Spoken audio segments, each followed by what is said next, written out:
12월 1일 목요일 뉴송아이 온라인 큐티를 시작하겠습니다. 오늘 큐티의 본문은 요한계시록 10장 1절부터 11절까지의 말씀이고요. 제가 오늘 읽을 말씀은 9절부터 11절까지 3절의 말씀입니다. 내가 천사에게 나아가 작은 두루마리를 달라 한즉 천사가 이르되 갖다 먹어버리라. 내 배에는 쓰나 내 입에는 꿀같이 달릴하거늘 내가 천사의 손에서 작은 두루마리를 갖다 먹어버리니 내 입에는 꿀같이 다나 먹은 후에 내 배에서는 쓰게 되더라. 그가 내게 말하기를 내가 많은 백성과 나라와 방언과 임금에게 다시 예언하여야 하리라 하더라. 아멘. 오늘 여러분들과 함께 나눌 큐티의 제목은 쓰디쓴 삶의 자리로입니다. 쓰디쓴 삶의 자리로입니다. 샬롬, 오늘은 조금 특별한 날입니다. 제 생일은 아니고요. 어떤 특별한 날이냐? 2021년 마지막 달의 시작 12월 첫날입니다. 시간이 너무 빨리 지나가는 것 같습니다. 2021년의 다짐들을 생각해 볼 때 그 다짐들을 내가 이룬 것이 있나, 내 열심 그리고 내 노력으로 채운 것이 있나 생각해 보면 아무것도 없는 것 같습니다. 한번 생각해 보시면 좋을 것 같습니다. 내가 생각했던 것과 내가 노력했던 방식이 아니지만 뜬금없는 방식으로 주신 은혜와 일들이 있지 않으십니까? 하나님께서 주신 은혜라는 것을 꼭 기억하며 12월을 잘 마무리했으면 좋겠습니다. 오늘 말씀은 요한계시록 10장입니다. 이전에 기억나시는지 모르겠지만 요한계시록 7장의 말씀인데요. 14만 4천 명에 대한 말씀을 나눴습니다. 혹시 못 들으셨다면 꼭 들어보시기를 권해드리고요. 큐티 내용이 좋아서가 아니라 그 말씀이 가지고 있는 또 우리에게 주시는 힘의 메시지가 있기 때문입니다. 요한계시록 7장은요. 7인의 심판에 대한 중간의 삽입 부분입니다. 요한계시록을 잘 읽어보십시오. 제가 설명했던 것 같이 6장을 읽고 바로 8장으로 넘어가야 순서상으로 맞다고 했습니다. 7인의 심판 자체의 내용이 6장 다음에 8장으로 넘어가야 된다는 것이죠. 그런데 뜬금없이 7장의 내용 14만 4천 명에 대한 이야기가 끼어져 있는데 그 삽입한 부분은 이 계시에 대해서 우리에게 명확하게 그 이유를 보여주기 위함이다라는 것입니다. 6장부터 그리고 바로 8장으로 이어지는 그 심판의 이유는 그 심판의 때나 2000년 뒤 혹은 3000년 뒤에 이런 일들이 맞게 일어날 것이다. 그런 시점들을 이야기하는 것이 아니라 이 심판을 이야기하면서 동시에 7장 곧 인침받은 인생들에 대한 하나님의 은혜와 위로를 설명하는 것이죠. 이처럼 10장, 11장도 마찬가지입니다. 지금 7나팔에 대한 심판을 이야기하고 있지 않습니까? 그래서 어제까지 6번째 나팔에 대한 이야기를 하고요. 오늘 10장, 11장 이후로 나가는 그 나팔의 심판에 대한 이야기가 아니라 다른 내용으로 좀 삽입된 내용이 들어가 있습니다. 7나팔에 대한 심판으로 공포로서 그 이야기를 끝내는 것이 아니라 오히려 10장, 내일 말씀이죠. 11장을 중간에 삽입함으로써 이 심판의 목적 그리고 심판을 생각하며 이 어두운 시대 가운데 가져야 할 교회에 대한 사명, 나에 대한 사명을 좀 이야기해주는 말씀이 바로 10장, 11장이라는 것이죠. 어제 말씀 6번째 나팔이 불었을 때 어떤 일이 일어났습니까? 천사가 일어나고요. 군대가 일어나 심판을 하지 않습니까? 이제 마지막 7번째 나팔을 불어야 되는데 오늘 말씀은 그 나팔의 이야기가 아니라 사명에 대한 교회의 역할에 대한 그리스도인에 대한 이야기를 말하고 있습니다. 저는 여러분들과 이 말씀을 나누고자 하는데요. 오늘 본문의 말씀입니다. 말씀 순서상으로는 9절, 10절, 11절이죠. 그런데 저는 오늘 11절부터 읽도록 하겠습니다. 그가 내게 말하기를 내가 많은 백성과 나라와 방언과 임금에게 다시 예언하여야 하리라 하더라. 아멘. 지금 우리가 이 상황에 대해서 한번 상상해 보았으면 좋겠습니다. 사도 요한은 현재 어떤 상황입니까? 환상으로 보고 있는 상황이죠. 어떤 환상이에요? 이리로 올라오라 라는 하나님의 명령으로 하나님의 환상을 보여주시는데요. 사도 요한에게는 참 황홀한 환상이면서 위대하고 하나님의 참된 정의와 공의를 보는 환상이라는 것이죠. 아니, 어떻게 그렇게 무서운 심판인데 그렇게 표현할 수 있을까라고 생각할 수 있습니다. 그렇지 않습니까? 일곱인 하나의 인을 뗄 때마다 얼마나 많은 무서운 심판들이 있었습니까?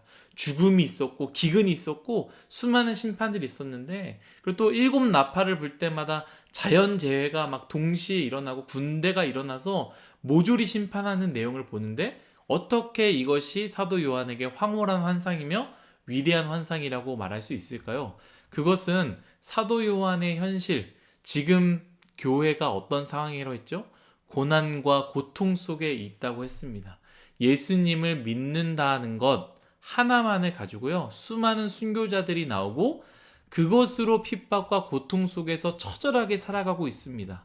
그렇기 때문에 사도 요한이 본 환상은요, 하나님께서 의인들을 지켜주시고 악인들을 완전하게 소멸시키시는 환상입니다.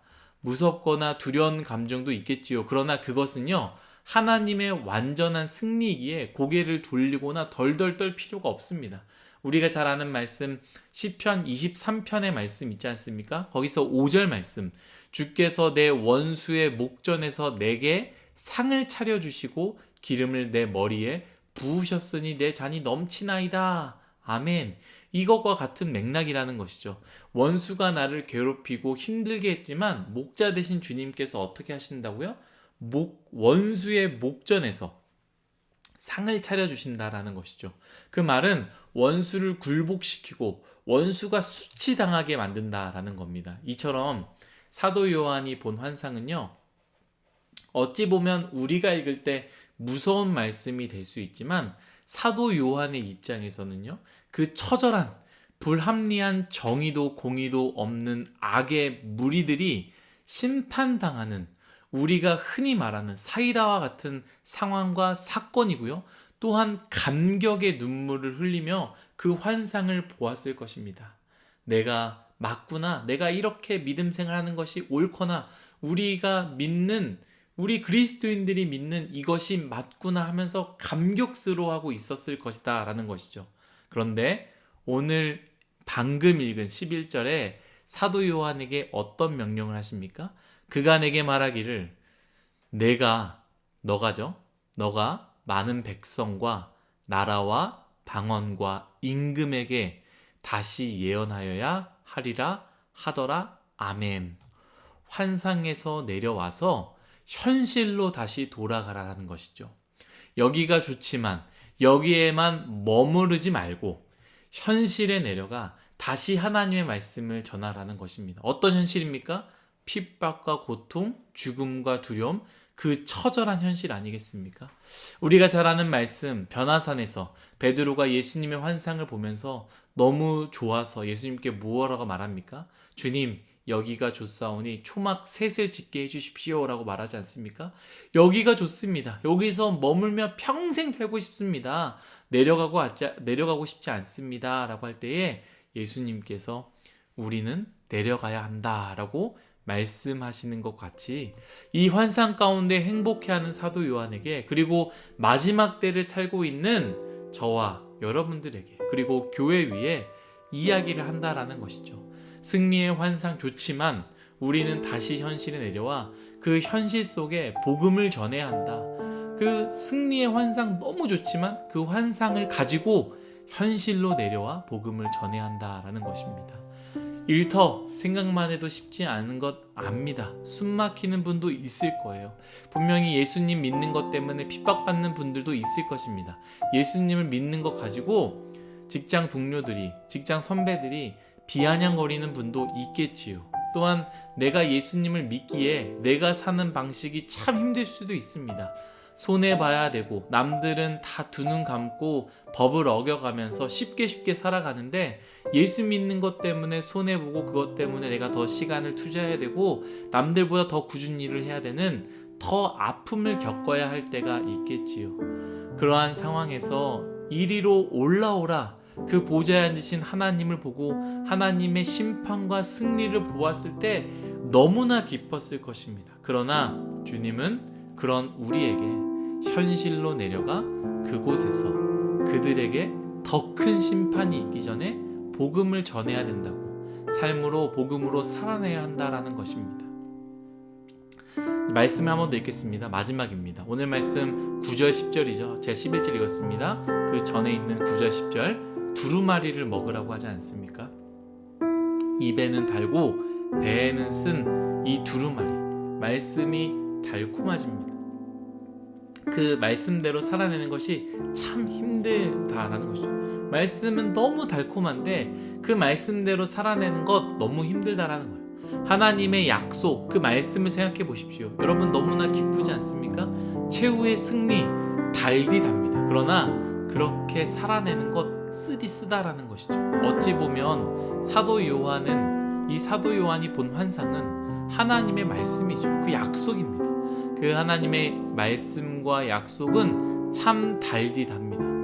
구원을 주시며 은혜를 주시며 지키시는 말씀이기 때문입니다. 그러나 그것은 내 삶과 상관없는 저 멀리서 살면서 이루는 것이 아니라 내 삶에서 그 말씀대로 이루어지게 사는 것, 고통 속에서 살아내는 것, 쓰디쓴 말씀인 것 같이, 쓰디쓴 말씀인 것 같이 살아야 된다라는 것입니다. 사랑하는 뉴스옹아이 여러분, 참 어렵습니다. 그러나 주님께서 말씀하십니다. 최후의 승리를 가진 너희들아, 최후의 약속을 가진, 달디 단 그 말씀을 가진 너희들아, 쓰디쓴 삶의 자리로 돌아가 다시 예언하여야 하리라.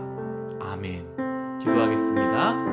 하나님, 모든 것이 다 하나님의 은혜임을 고백합니다. 주님, 주님의 그 약속, 주님께서 보여주시는 그 환상, 그 안전함, 기쁨, 승리, 이것에 도취되어 그곳에서만 누리려고 하는 사람이 되지 말게 하여 주시고, 하나님, 하나님께서 사도 요한에게 명령하셨던 것처럼 그 환상을 보고 너는 다시 내려가 그 사람들에게 예언해야 한다라고 말씀하셨던 것 같이, 우리 또한 이 요한계시록의 말씀을 붙잡고 삶의 자리로 내려와, 삶의 자리로 다시 내려와 참 쓰지만 그 인생을 살아낼 수 있는 우리 모두가 되게 하여 주옵소서. 감사하며 예수님의 이름으로 기도드렸습니다. 아멘.